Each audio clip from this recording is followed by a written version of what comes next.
नमस्कार। इससे पिछले के वीडियो में हमने बैक्टीरिया में सेक्सुअल रिप्रोडक्शन के मेथड कॉन्जुगेशन को पढ़ा था। इस वीडियो में हम एक दूसरा मेथड जिससे कि बैक्टीरिया में जीन ट्रांसफ़र होते हैं, ट्रांसडक्शन, उसको हम देखेंगे।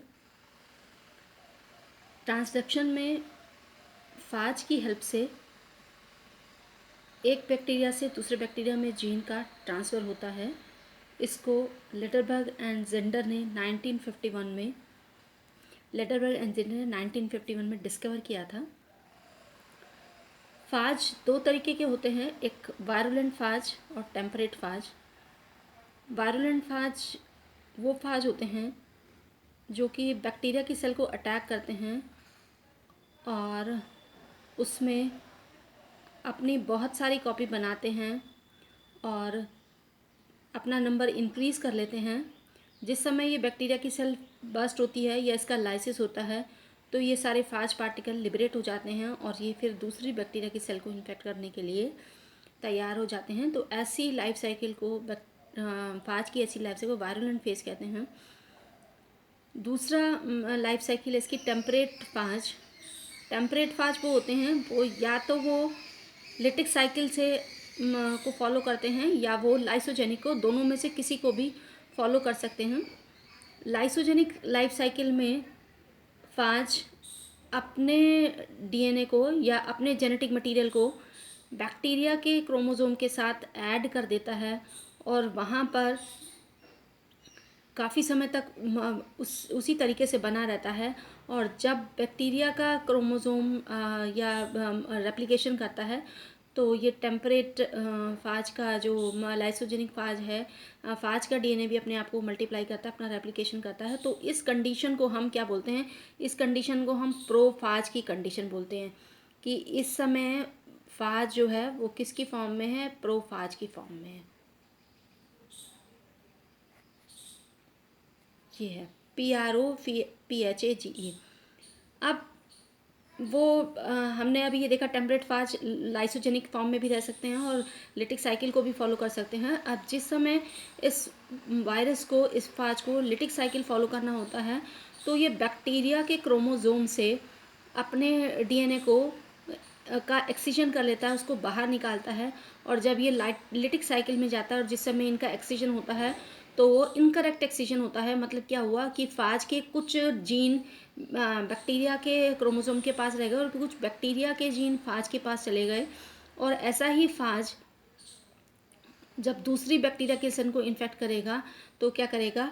वो एक बैक्टीरिया के जीन दूसरे बैक्टीरिया के पास पहुंचा देगा। तो ये तो हो गया हमारा स्पेशलाइज्ड ट्रांसडक्शन। वायरुलेंट फेस में भी बैक्टीरिया के जीन दूसरे बैक्टीरिया तक जाते हैं, उसको हम जनरलाइज ट्रांसडक्शन कहते हैं। तो इस तरीके से ट्रांसडक्शन को हमने दो प्रोसेस में डिवाइड किया है, जनरलाइज ट्रांसडक्शन और स्पेशलाइज्ड ट्रांसडक्शन।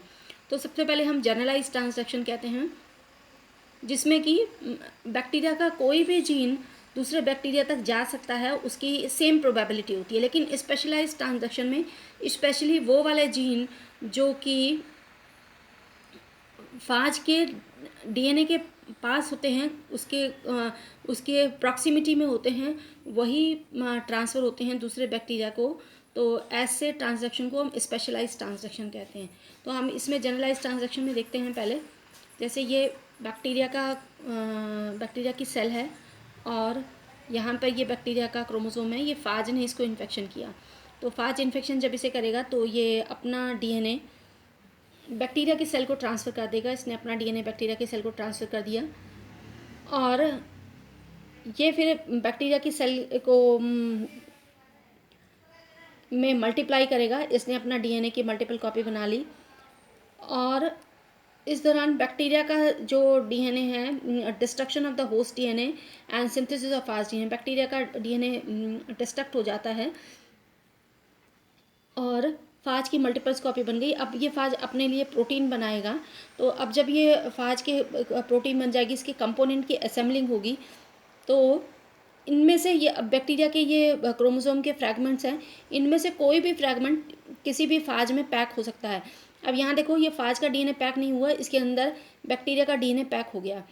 अगर अब ये वाला फाज किसी दूसरे बैक्टीरिया को इन्फेक्ट करेगा तो ये वाले जीन दूसरे बैक्टीरिया में ऐड करवा देगा, तो इससे हम कहते हैं कि जीन का ट्रांसफ़र हो गया एक बैक्टीरिया से दूसरे बैक्टीरिया में। अब ये इतने फ्रेगमेंट हैं, इनमें से कोई भी पैक हो सकता है इस फाज के अंदर, कोई ज़रूरी एक नहीं, सारे भी पैक हो सकते हैं किसी ना किसी फाज के अंदर। तो ये सब ट्रांसफ़र हो सकते हैं दूसरे बैक्टीरिया को, तो इनकी सबकी इक्वल प्रोबेबिलिटी है किसी बैक्टीरिया की दूसरी सेल तक जाने की, तो इसलिए हम इसे जनरलाइज ट्रांसडक्शन कहते हैं। अब सपोज़ ये वाला इसके अंदर पैक हो गया, तो अब ये वाला जब फाज यहाँ से लिबरेट होगा और दूसरे बैक्टीरिया को इन्फेक्ट करेगा, तो वहाँ पर ये जीन दूसरे बैक्टीरिया को ट्रांसफर कर देगा। अब हम देखते हैं किस तरीके से लिबरेट होता है और किस तरीके से दूसरे बैक्टीरिया की सेल को इन्फेक्ट करता है। देखिए अब ये है डिफेक्टिव फाज बैक्टीरियल डीएनए पैकेज्ड। अब ये बैक्टीरिया का डीएनए पैक हो गया यहाँ पे। अच्छा, अब ये मैच्योर फाज क्या होंगे, ये मैच्योर फाज रिलीज़ होगा यहाँ पे, है ना, मैच्योर फाज रिलीज्ड, बैक्टीरिया की सेल की लाइसिस हो गई, मैच्योर फाज रिलीज हो गए। अब ये क्या करेंगे, subsequent infection of another cell, दूसरी सेल को इन्फेक्शन करते हैं। अब सपोज़ ये वाला जिसके पास बैक्टीरिया का जीन था, वो इस बैक्टीरिया को उसने इन्फेक्शन किया, यहाँ पे बैक्टीरिया का क्रोमोसोम है। अब ये क्या करेगा, अपना डीएनए उसके साथ ऐड कर देगा, तो मतलब इसके जीन बैक्टीरिया की सेल को ट्रांसफ़र हो गए। तो क्या हुआ, एक बैक्टीरिया के जीन दूसरे बैक्टीरिया को ट्रांसफ़र हो गए, तो ये क्या हुआ, एक तरीके का सेक्सुअल रिप्रोडक्शन हो गया, और इसको हम क्या बोलते हैं, generalise transduction. Integration of bacterial DNA into a recipient chromosome, तो ये हमारा हो गया बैक्टीरिया में एक सेक्सुअल रिप्रोडक्शन का मेथड। तो ये जनरलाइज ट्रांसडक्शन है। नेक्स्ट क्लास में हम क्या देखेंगे, नेक्स्ट क्लास में हम स्पेशलाइज ट्रांसडक्शन देखेंगे। Thank you for this class.